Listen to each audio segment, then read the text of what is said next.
नमस्कार।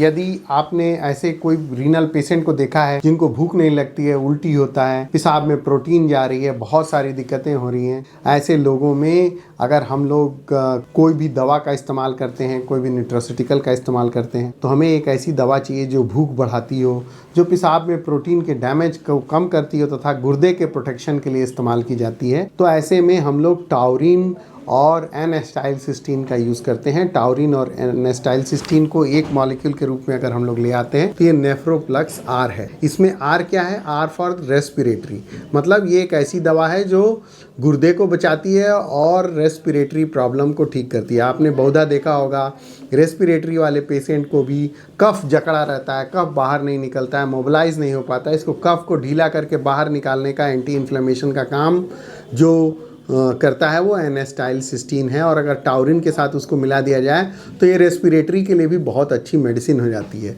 इसके अलावा ये इंसुलिन रेजिस्टेंस को भी कम करती है और कार्डियक पेशेंट के में भी काफ़ी महत्वपूर्ण है। इसके अलावा ये एक ऐसी दवा है जो रेटिनोपैथी को भी सही करती है और नेफ्रोपैथी को भी सही करती है। तो डायबिटीज़ में अगर कॉम्प्लिकेशन बचाने के लिए अगर किसी दवा का इस्तेमाल करना है, कॉम्प्लिकेशन प्रिवेंटर की तरह किसी को यूज़ करना है, तो एन-एसिटाइलसिस्टीन और टाउरिन का कॉम्बिनेशन एक बहुत ही खूबसूरत कॉम्बिनेशन हो जाता है, जो कि नेफ्रोपैथी में, रेटिनोपैथी में, किसी भी पेशेंट को रेस्पिरेटरी प्रॉब्लम में, डायबिटीज़ में, भूख नहीं लगना, इस तरीके के COPD के पेशेंट्स में ये काफ़ी महत्वपूर्ण हो जाता है। इसके अलावा ये हाइपरटेंशन को भी कंट्रोल करता है, कोलेस्ट्रॉल को भी कंट्रोल करता है और ये इंसुलिन रेजिस्टेंस को भी सही करता है। ये आपकी ब्लड प्रेशर वाली दवाइयों के साथ में एक पूरक दवा के रूप में काम करता है। इसके अलावा ये लीवर को भी प्रोटेक्ट करता है, आपको इन्फेक्शन से भी बचाता है, मतलब सेप्सिस में भी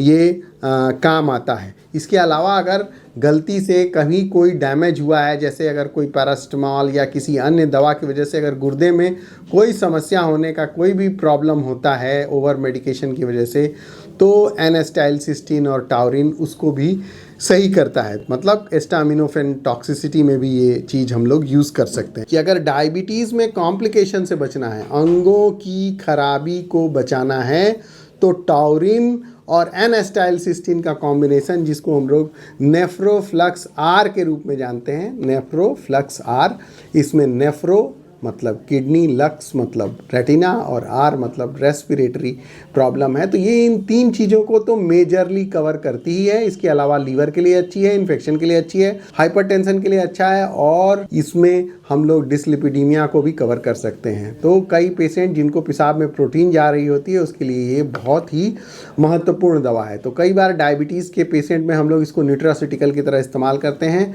और पेशेंट को अंगों की खराबी से बचाया जा सकता है। और आप जानते ही हैं डायबिटीज़ में इलाज का उद्देश्य अंगों की खराबी बचाना है। ऐसी सिचुएशन में ये दवा उनके लिए काफ़ी महत्वपूर्ण हो जाती है। तो आशा है ये इन्फॉर्मेशन आपको अच्छी लगी होगी। इसका आप इस्तेमाल कर इस ओवर द काउंटर मेडिसिन का अपना फ़ायदा उठा सकते हैं। इसके मिनिमल साइड इफ़ेक्ट हैं, कहीं भी बहुत बड़े आराम से इस्तेमाल की जा सकती है, हार्डली कोई कॉन्ट्राइंडिकेशन है और इस दवा की वजह से, या इसको यूँ दवा नहीं न्यूट्रिशनल सप्लीमेंट कहना चाहिए, इसकी वजह से आप अंगों की खराबी डायबिटीज़ में बचा सकते हैं। तो अपना ख्याल रखिए, स्वस्थ रहिए, प्रसन्न रहिए।